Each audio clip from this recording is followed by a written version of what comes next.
Welcome back. Welcome back. Yeah. Welcome back. We're still live on Today on STV. Thank you for hanging with us. And all the celebrities who popped up on our news radar today. Sorry.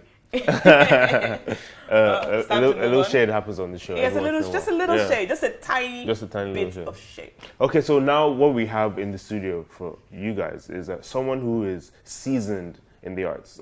He's been to UK, Trinidad, so on and so forth. He is none other than Sam Adefila. Welcome. Segun Adefila. Segun Adefila. Segun Adefila. Adefila. Yep. Adefila. Oh, not Adefila. No. Well, I mean, because you're wearing the camera, like Yes. Adefila. Yeah. I can't tell the difference. Please help me out. With the Adefila is what he says. I said Adefila. Adefila means someone who wears a cap. Adefila, I'm not sure. The Crown has claimed it. You see, it has something to do with the head, though. Okay. Yeah. Okay. Thank you so much for being in the studio with us, Segun. I'm happy to Thank be you here. so much. Segun, you founded the Black Image Theatre Company. No, Crown Troupe. But Crown I trained, Troupe, I the trained Crown in Troupe. Black Image. You trained with Image. Black Image. Okay. And you've been doing this for how long? 22 years now. Wow. So you go from choreography all the way to what you're doing right now.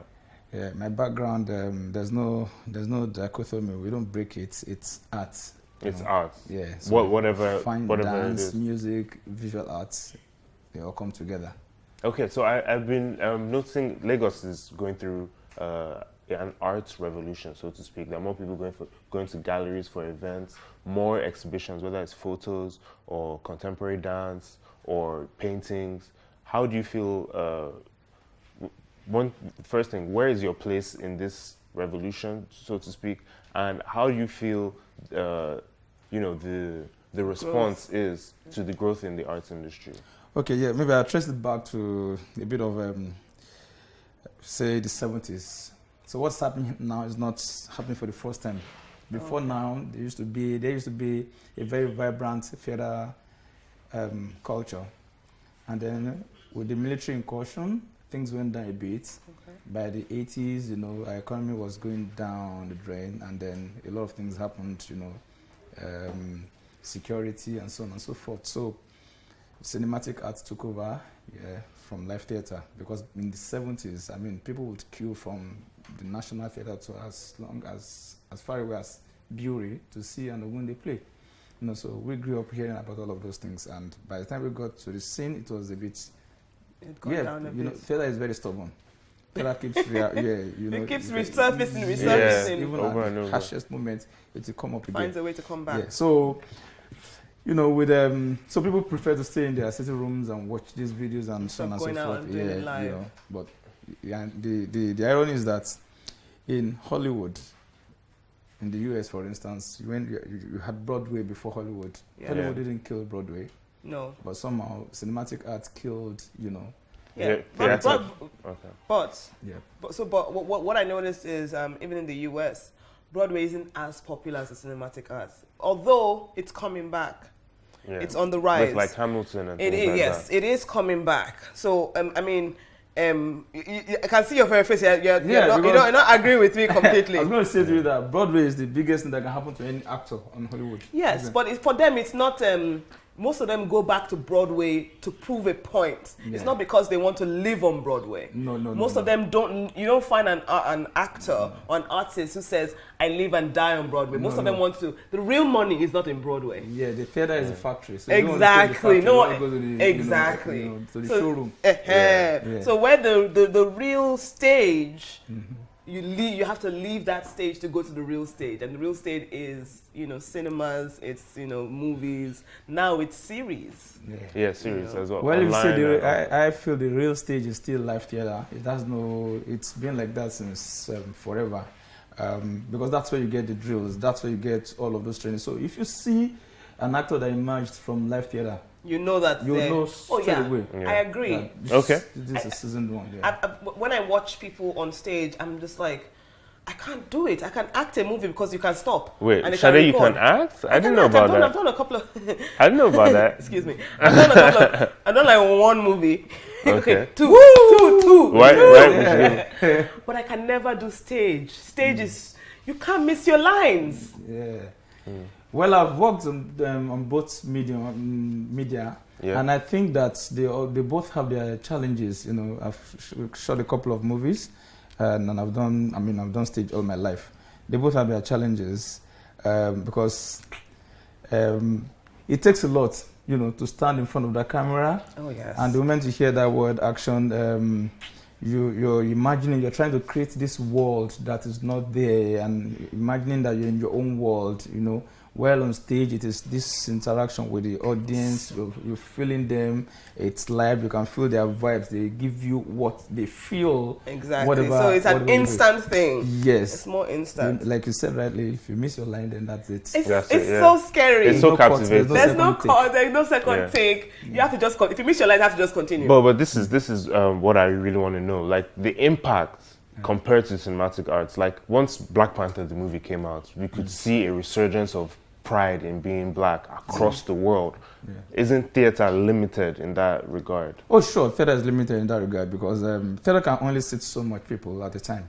All right, but there's an experience that you can't get anywhere. That live experience, you know, people. It's like listening to a musician, or watching the musician, or going to see the musician perform live. There's some you don't want to see perform. Yeah, because they lip sync. There's some that they will just be doing like it's yo. That's what they're doing on stage. Sure. So it's better you just buy the album. And keep it there, you know. So there's this live experience. I mean, especially for Africans. I come from a very rich and robust masquerade tradition, where as a child, you know, I used to be a little masquerade, and you know that experience, that feel, nothing. You can't compare anything to that. It's live, and that's what I think people want to see, you know. And it's a bit elitist now.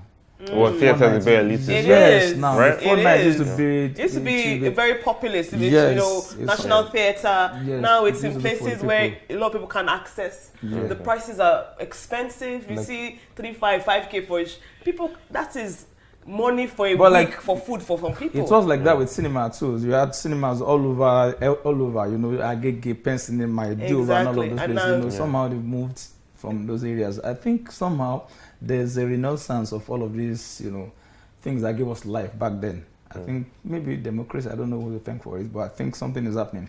Because theater tends to be very heavy on social commentary. Oh sure. And it's quite apt in terms of like how much passion is behind all these projects. Sure.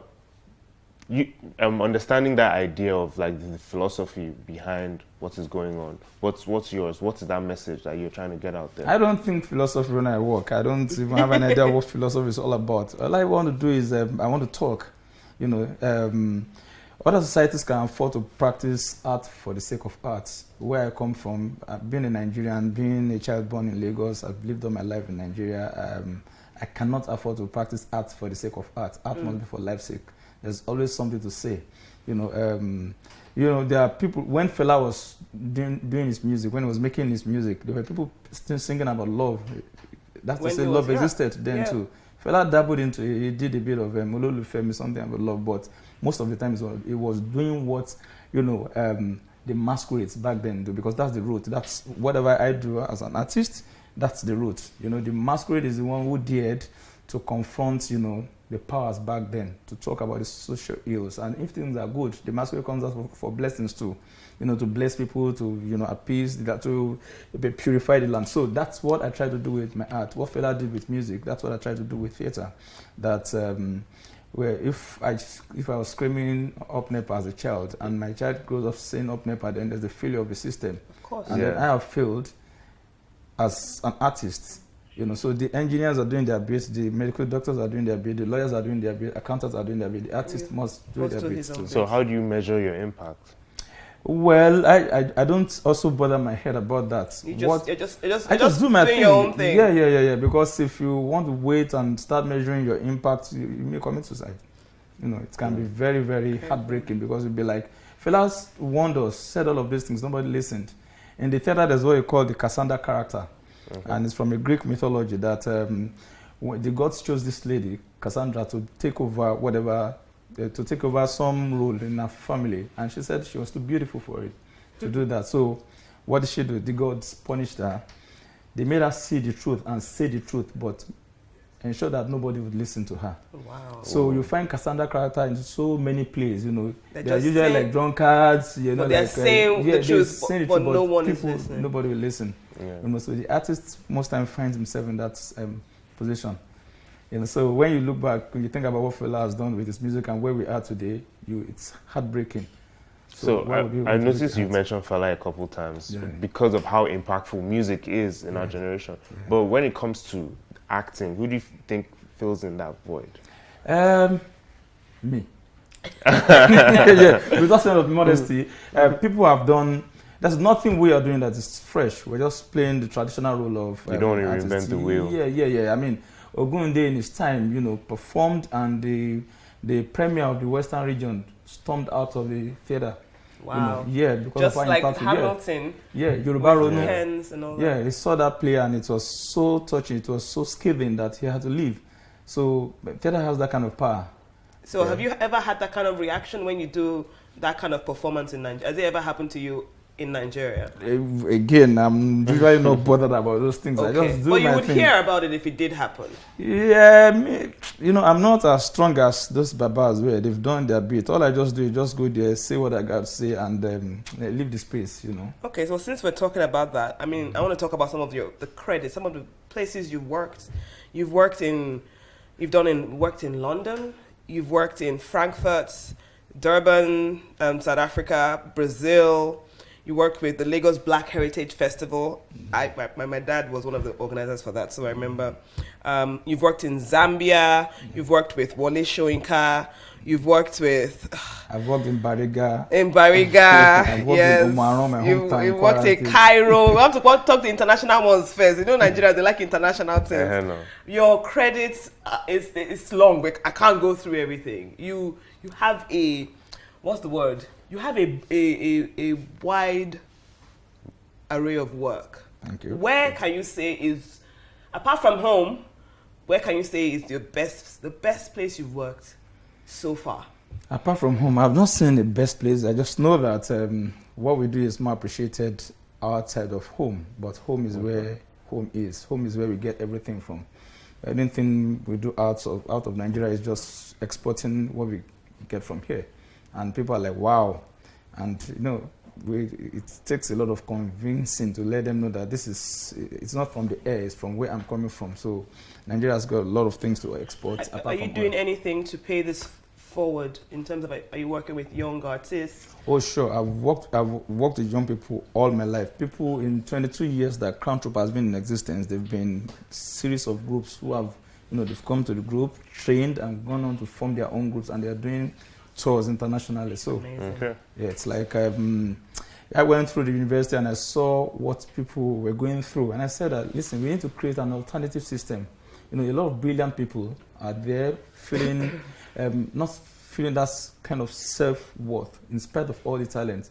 So what Crown Troupe does is to create that kind of channel, is like an alternative to not the university, because the university has got its own rules, but we have the University of the Streets. Yes. Yeah. So, Thank you so much for joining us on the show. We really appreciate it. And I must tell you, you have lived and you're leaving a legacy. No matter when you do leave, you should be proud that you're one of the people who've left a legacy. Thank you so much for your contribution to the arts. It's been a pleasure to have you. We really appreciate you. We'll be right back after the break. Thank you to our guest, Segun, Adefila. We'll be right back. Don't go anywhere.